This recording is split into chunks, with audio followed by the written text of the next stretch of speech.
I've been training a lot, so I've been spending a lot of time here in the TPC locker room. And you know, I love the smell of a locker room in the morning. That gasoline smell, that smells like gas, but it also smells like victory. Now, what I want to talk about today is the training plan that I've been using for my biggest goal of the year, that is Unbound Gravel. And despite the distance and difficulty of Unbound, I actually haven't been following that strict or intense of a training plan. In fact, I'd call my training plan easy.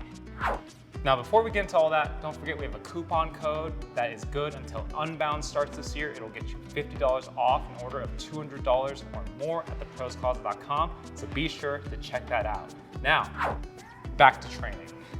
When I say there is an easy way to train, there's one very simple secret to transform yourself from a rider who can't ride 200 miles into a rider that can and will ride 200 miles. And are you ready for this? This is it. It's ride lots. Now, this might be apocryphal, but supposedly the greatest of all time, Eddie Merckx, said this. And ride lots sounds super simple, and that's because it is. Basically, to get better at riding your bike, you need to ride your bike more. But there is a bit of nuance to that. When we say ride lots, another way you could think about it is you need to achieve consistency. Now, if you ask any cycling coach what the most important thing about cycling training is, pretty much all of them are going to say consistency, consistency, consistency. Consistency is king. Now, what does that mean exactly though? Consider this hypothetical scenario. You only have, say, 5 hours per week total to ride your bike. Is it better to do 5 one-hour rides spread throughout the week? Or is it better to do 1 5-hour ride once a week? The answer is 5 one-hour rides spread throughout the week. And any coach worth their salt is probably gonna agree. And the reason is because having this sort of consistent training is gonna be better, especially if you do it week after week, for building your fitness and endurance. Instead of having these big spikes and then gaps in your training, consistency and then building volume is the key to improving. Now let's break it down a bit more and talk about my actual plan. And it's pretty easy. What I do is 4 to 6 rides per week. And now one of those rides is gonna be either really long or really hard. And usually I try to keep that to once per week. And then the third thing is I'm gonna focus really hard on recovering really well. If that sounds absurdly simple, that's because it is. That's the whole idea. The easier and simpler my plan is, the easier it is for me to stick to it, and the more consistent I stay. I don't do sexy interval workouts. I don't do any like crazy sweet spot blocks, threshold blocks, anything like that. I don't plan my training out months in advance. I don't beat myself up for failing to stick to a rigid training plan. Instead, I call this easy because it's easy to understand, it's easy to execute, it's easy for anyone who has a bike at least 4 days a week to ride to accomplish. In the past, I've tried following more structured training plans that include a lot more VO2, threshold, sweet spot workouts, things like that. I always, stay rigid for a little while.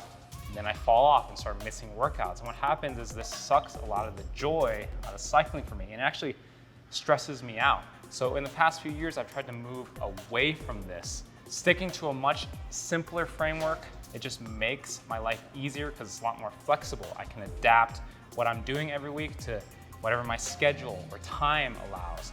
It lets me live my life, which is really nice. And also the rides I'm doing most of the time, they're easy also. They're zone 2 rides or endurance rides. My power is low, my heart rate is low, my perceived effort is low.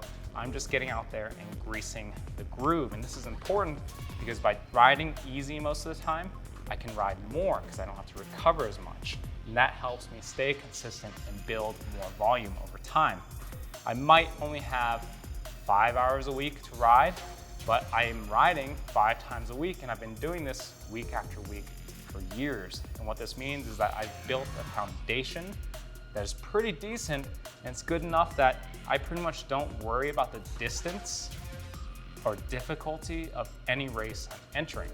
I pretty much know, unless something catastrophic happens, that I'm gonna make it to the finish, and that's really confidence inspiring. For a lot of intermediate level riders who are starting to train, 5 one-hour rides per week is actually a great place to start. And then when you start building for a big event like Unbound, you can start layering in more time on the bike or more mileage to build up to that event. Here's an example of what I do. I basically, during the weekdays, have 3 to 5 rides per week, and I try to get these in whenever I can. It's either before work, it's at lunch, or it's after my kid goes to bed. With my schedule, that's pretty much all I can do, and that's okay. Sometimes I even have less than an hour to ride, but I still go out and do it because that's part of what staying consistent is. Then I have it worked out with my family that I can do longer rides on Saturdays. You know, I have someone to watch my son, so I can get out for 3 hours or more. So that's what I do. But as I start building up to something like Unbound, in the months leading up to it, I start making this long ride a bit longer. And I'll, do this slowly. I'll do this build up slowly. So I'll do like, 3.5 hours for a couple weeks, then 4 hours, then 4.5 hours, 5, and so on and so on. And I keep building this sort of volume so I get more comfortable with longer rides. So on that note, I do want to mention that hours, I think, are a lot more useful than miles when you're thinking about your training. The value of a mile is not always the same depending on elevation gain, terrain, wind, weather, your equipment even, or just how you feel one day. So thinking in hours is actually a really great way to structure and track your training. And also for me, it reduces a lot of stress because I don't get hung up on mileage. And by the time I get, within a few weeks of Unbound, my longest ride is probably gonna be in the range of 8 to 10 hours. I don't really wanna go much longer than that. I definitely don't wanna do the full race distance because it's actually gonna require a lot of recovery if I do that. And the one thing I want to do is recover enough so I can keep riding so I can stay consistent, which is ultimately the main goal. On that note, the third point of my training plan is to focus on recovering well. And there are a few sort of components to this. The first big one is fuel the work. If you watched my earlier nutrition video, you'll know all about this. I try to eat better off the bike, more vegetables, whole foods, less junk food. But on the bike, I try to eat and drink as many carbs as possible. And in the past few years, I've been eating and drinking way more than I ever have before. And it's really changed how well I can recover from increased riding volume. It's really amazing because if I stick to my fueling plan, I can come back from a 6 to 8 hour ride and I don't feel totally wrecked. I don't feel like I want to destroy my pantry. And I recover a lot faster so I can keep riding more. The second component to this is that I've gotten a lot better at backing off and taking breaks when I'm starting to feel wrecked. Now, I've done this a lot in the past. I try to push through fatigue and just, get extra work in. And what always ends up happening is I get sick or I just feel terrible and I end up missing days, which ruins my consistency, which is not good. It's not what you want. So what I've been actually using is an app. I've been using the FastCat app. It provides an OTS score, an optimized training stress score, which is based on my fatigue, my stress, my training load, my heart rate variability, my sleep even. And it'll tell me when I'm going into the red, so I know when I should probably back off. It told me this a few days ago, so I took a rest day when I wasn't planning to originally. Now, if you're really in tune with your body, you probably don't need an app or like a smartwatch or anything telling you that you're tired. But for me, having a nice little extra third-party thing, being like, yeah, you feel tired, you are tired, it just helps me actually commit to resting, which has been better for me long term. And then the final point is I've been trying to get better about sleeping well. Now this is probably the biggest, lowest hanging piece of fruit when it comes to improving performance is good sleep. It's probably the thing I'm worse at. I suffer from a lot of what's called revenge bedtime procrastination, or I like to stay up late because I feel like I need to make up for a day where I haven't had enough, me time. Yeah, I went home to my mother, hot like summer. Yeah, I'm making you sweat like that. Get down! And this is a real big problem because I have to wake up early too. So I'm trying to get better about cleaning up my sleep hygiene, going to bed at a consistent time, not taking screens to bed. I've been moderately successful. One tool that I found has really helped is a sleep mask. And I actually have one that has built-in Bluetooth headphones now, so I can play white noise. And that's been really helping me shut off and actually go to sleep. But just like riding a bike, if you're someone who struggles with sleeping, it's something you need to train. The more I work on going to bed at 10 p.m., the easier it is to actually fall asleep at 10 p.m. And if you can nail this, your sleep, your recovery, your fueling, and then riding consistently and building your volume slowly and consistently, then the benefits you're gonna get from that are probably way, way bigger than any piece of gear I've talked about in any of the videos before this one. Now keep in mind, ultimately, I am not some superstar athlete. I'm cramping everywhere.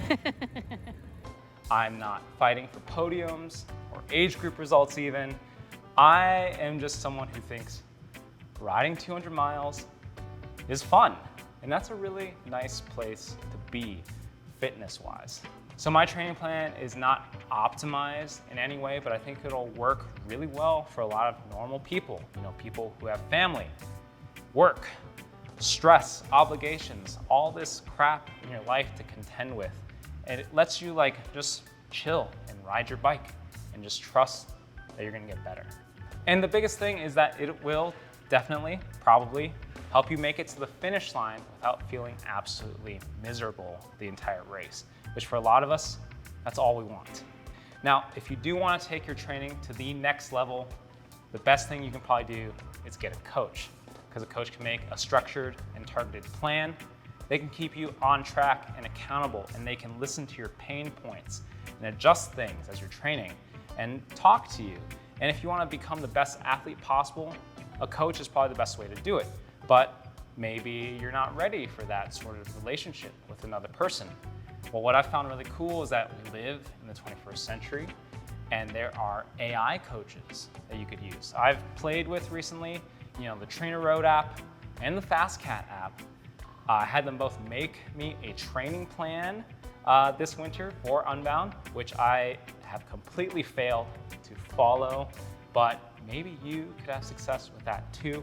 I've been really liking the FastCat app actually, just because it has this AI coach cat that you can send questions, you can ask it to move stuff around, and it even gives you little YouTube videos with mobility work to do on rest days, which I think is really neat. So finishing a tough off-road race like Unbound Gravel definitely takes some fitness and endurance, but you also need some skills. And that's what we're going to talk about next time, how to improve your cornering and descending. So hopefully you stick around. Please like and subscribe, and I'll see you next time.